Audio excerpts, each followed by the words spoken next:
Hello everyone, welcome back to another Star Wars Destiny video.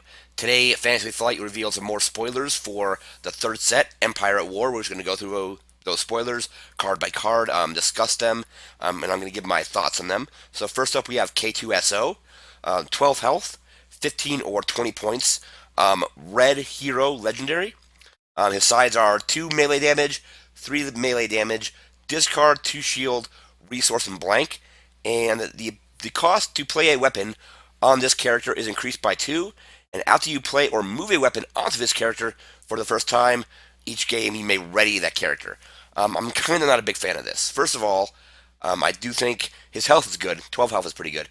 I think the cost is a little high. I don't like the fact that weapons are going to cost 2 more to play on him.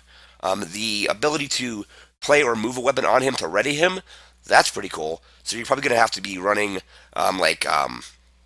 cargo hold or locations like that to get full use out of that ability, or if it's like redeploy weapons. I think the damage. It's weird that there's no range damage. It's all melee. I know in the movie he smacks he smacks Cassian for talking to him when the stormtroopers are questioning him and all that. But I think the sides should have been maybe 2 range, 2 melee, 3 melee, and get rid of the discard. The discard kind of seems out of place. I do like the 2 shield slide though, and I also kind of hoped he would have had have Guardian. But so I'm not a big fan of this card currently. I'm just gonna wait and see what other cards come out for Empire at War. And a lot of people were speculating if he was going to be a character or be a support. And Fantasy Flight has made him a character. Again, I'm not thrilled with the cost, the 1520. I think he could have used one more damage side, and the weapon ability that weapons cost 2 more to play on him. I'm not a big fan of that, unless you are using like redeploy weapons or cargo hold to switch stuff onto him, so you can play New Orders, go back to cargo hold, and move a weapon onto him, and then ready him again. The re-readying ability is pretty cool, but other than that, we're just gonna have to wait and see what other stuff comes out that might make him more attractive, I should say. But that's K2SO. We're gonna move into our next card. All right, next up we have the LRIK Sonic Cannon. Red neutral, 5 resources, 3 range damage, 4 range damage for a resource, 5 range damage for 2 resources, and 6 range damage for 3 resources. Again, a legendary. And before resolving this die, you may exhaust one of your characters. If you do, you do not have to pay the resource cost on this die. So I think this is going to go incredibly well with Thrawn or Thrawn Unkar decks, because Unkar and Thrawn just make a ton of resources. You are probably going to be able to get this out, and if you have the resources around, you'll probably be able to pay the resource cost. I do like the ability that you can exhaust a character to then not pay the resource cost. Also, it pairs well with something like Imperial War Machine, which lets you resolve a resource costed side without without paying the resource. And this goes back to, I think it was Ruthless Tactics from last time, where a die gets increased by the resource cost on it. You still have to pay the resource cost. So with this, you can pay 3 resources or play Ruthless Tactics and potentially make this a 9 damage side. I forgot how Ruthless Tactics was worded. I'm gonna go to that card in just a moment, and we're gonna review that card as well, because I think that card goes really well with this. And also, again, Imperial War Machine. Play that. You can get 6 damage for free, and the 5 resource cost is going to be fine depending on what deck you're playing it with. Like I said, Thrawn Unkar just can generate a ton of resources, so you'll be able to get this out pretty easily. We're going to be right back. We're going to revisit Ruthless Tactics and see if that actually would work on this Sonic Cannon. So we'll be right back with that. So here we have Ruthless Tactics from the previous set of spoilers. 0 resources. Resolve one of your dice, increasing its value by the resource cost showing on it. So if you pay if you play this, and you have 3 resources on the Sonic Cannon, you'll be able to get 9 damage out of that Sonic Cannon. That's pretty good. Also, since it's neutral, you can use it with Planned Explosion. So you have the 6 showing on the Sonic Cannon, and a few other dice that equal 10. You can then trigger Planned Explosion as well.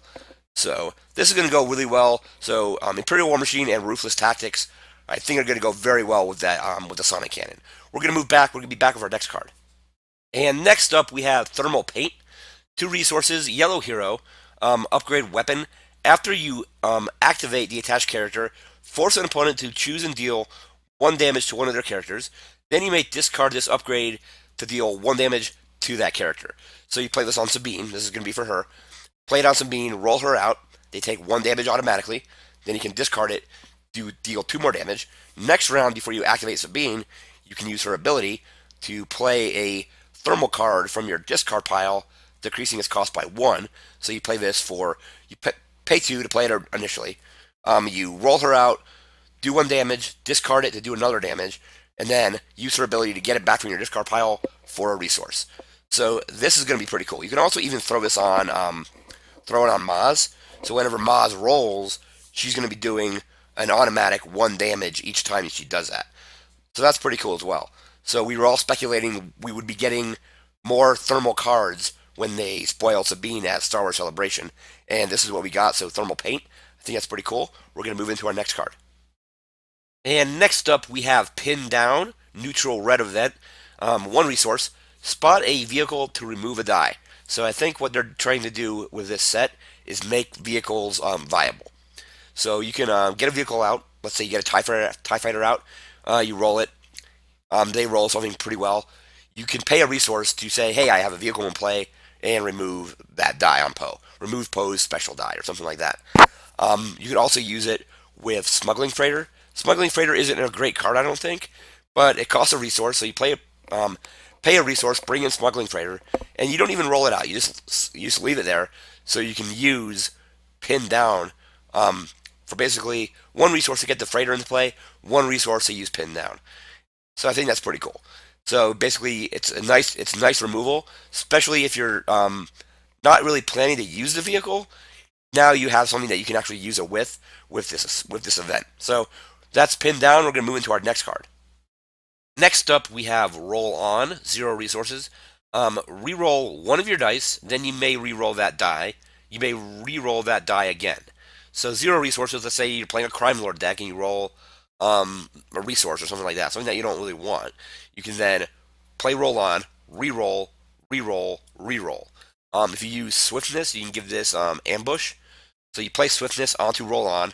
You roll the die as many times as you need. So up to 3 rerolls. So you reroll once, reroll a second time, reroll a third time, and then now since it has Swiftness, you can go ahead and resolve it. I think this is actually a pretty cool card. 0 resources. I can see it going well in like Unkar Thrawn decks. So you just need to roll like a Disrupt. You can do that. I do like the ability, that thing that it says after you roll it multiple times, you could trigger things like if you have 2 Imperial Inspections out, you can Imperial Inspect the first time, reroll, Imperial Inspection again. Also, if you do this with Black Metal, though, your opponent is going to get a chance to pay the resource every time you reroll. But I do like the ability that you can use Swiftness with this to give it Ambush, making it so whatever you end up rolling to that you want, you can just go ahead and resolve. So that's Roll On. We're going to move into our last card. And in our final card, we have Weapons Facility Alpha. Uncommon location. While you control the battlefield, the cost of the first vehicle you play each round is decreased by 1. So you claim it, and next turn or next round, if you play any vehicles, they cost 1 less. So Smuggling Freighter would be free. It's only the first vehicle. You can get a Falcon out for 4, a U-Wing out for 4, and so on. So this, again, like going back to Pin Down, it looks like Fantasy Flight is trying to make vehicles viable with cards that will decrease their cost, or you like in Pin Down, you spot a vehicle to remove a die, things like that. So that's the final card, Weapons Facility Alpha. That's going to do it for this video. Remember to like, comment, share, and subscribe. We'll be back again with another Star Wars Destiny video very soon. Until then, take care.